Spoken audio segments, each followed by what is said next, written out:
Salut à tous! C'est déjà le 4e jour de la grosse OP sur Booking Store et on ne lâche rien. On espère que tu as déjà trouvé un peu ton bonheur dans les sélections de début de semaine. D'ailleurs, n'hésite pas à venir nous parler de tes acquisitions dans les commentaires, on est très curieuse. On enchaîne sur nos coups de cœur et envie pour cette avant-dernière journée. Et le premier roman dont on aimerait te parler est Sorcière malgré elle de Méropée Malo. C'est le premier tome de la trilogie L'héritière des Ravens, dont le 3e et dernier tome vient de sortir en mai chez Castelmore.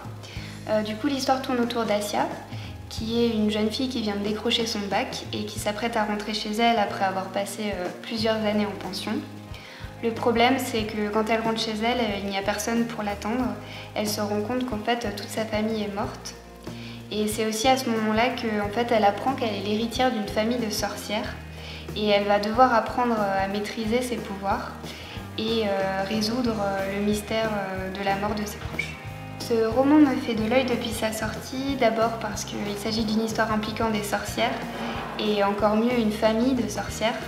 J'ai particulièrement envie de découvrir les secrets, les mystères qui entourent les membres de cette famille et les raisons de leur disparition.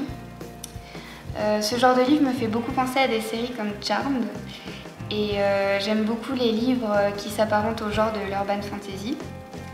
Je n'étais pas encore chez Booking à ce moment-là, mais l'auteur Méropée Malo était une de nos invitées pour le Booking Café Fantasy.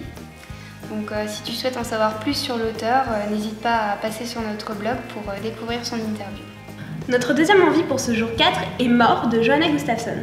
Ce roman me fait de l'œil depuis sa sortie car j'avais particulièrement apprécié la lecture de Bloc 46, le premier roman de l'auteur. Dans Bloc 46, on découvre deux héroïnes qui ont du cran. La première, Emily Roy, est profileuse de renom, tandis que la deuxième, Alexis Castel, est romancière spécialisée dans les crimes en série. L'histoire va les mener sur une double enquête avec une première intrigue contemporaine et une deuxième intrigue historique qui prend ses racines dans l'enfer concentrationnaire.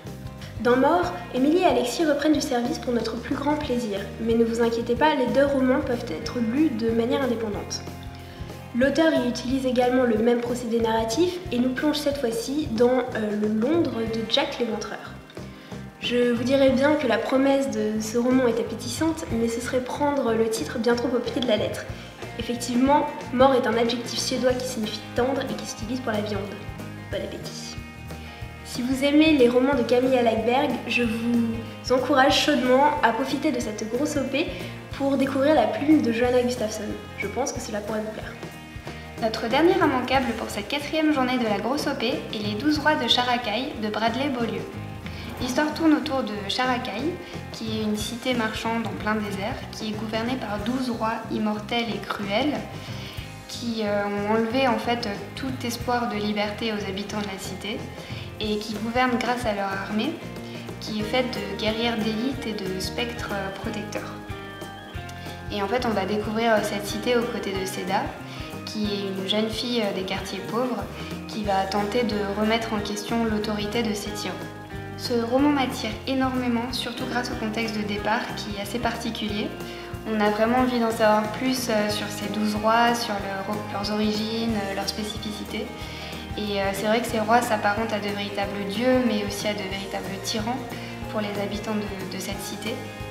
Et j'aime énormément les histoires dont le contexte est assez oriental, assez exotique. Surtout que dans ce roman, l'univers a l'air d'être très riche et complexe.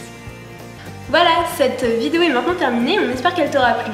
Si tu as décidé de craquer pour ce 4e jour de grosse OP, viens nous parler de tes acquisitions dans les commentaires. On te retrouve demain avec Anne-Laure pour partager nos coups de cœur et envies de la dernière journée de la grosse OP. À demain!